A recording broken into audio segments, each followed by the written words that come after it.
तमिलनाडु की राजनीति में इन दिनों पूर्व बीजेपी प्रदेश अध्यक्ष के अन्नामलाई का नाम सबसे ज्यादा चर्चा में है।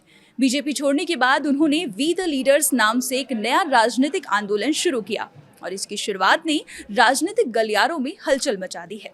दावा किया जा रहा है कि आंदोलन लॉन्च होने के कुछ ही घंटों के अंदर लाखों लोग इससे जुड़ गए, जिसे देखकर डीएमके, एआईडीएमके, कांग्रेस और अन्य दल भी हैरान हैं। नमस्कार, आप देख रहे हैं न्यूज 18 का डिजिटल प्लेटफॉर्म और मैं हूं आपके साथ पल्लवी त्रिपाठी। अन्नामलाई ने हाल ही में बीजेपी से इस्तीफा देकर अपनी नई राजनीतिक राह चुनने का ऐलान किया। इसके तुरंत बाद उन्होंने वी द लीडर्स की शुरुआत की। उनका कहना है कि ये सिर्फ एक राजनीतिक पार्टी नहीं, बल्कि लोगों को नेतृत्व के लिए तैयार करने वाला एक जन आंदोलन है। इस पहल का मकसद शिक्षा, स्वास्थ्य, युवाओं के नेतृत्व और समाज में सकारात्मक बदलाव लाने के लिए लोगों को एक मंच पर लाना है। आंदोलन शुरू होते ही लोगों का जबरदस्त समर्थन देखने को मिला। शुरुआती कुछ घंटों में ही करीब 8 लाख लोगों ने खुद को इस अभियान से जोड़ लिया।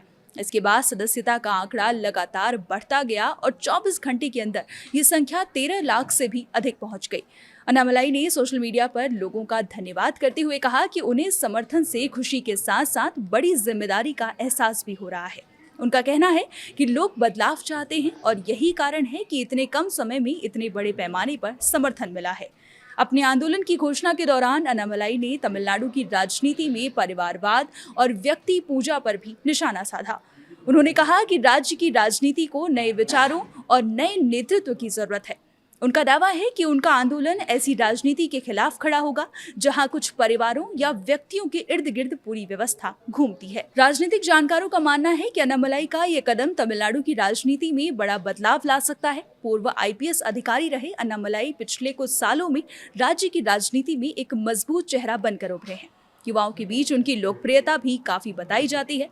यही वजह है कि उनके नए आंदोलन को लेकर लोगों में उत्सुकता दिखाई दे रही है।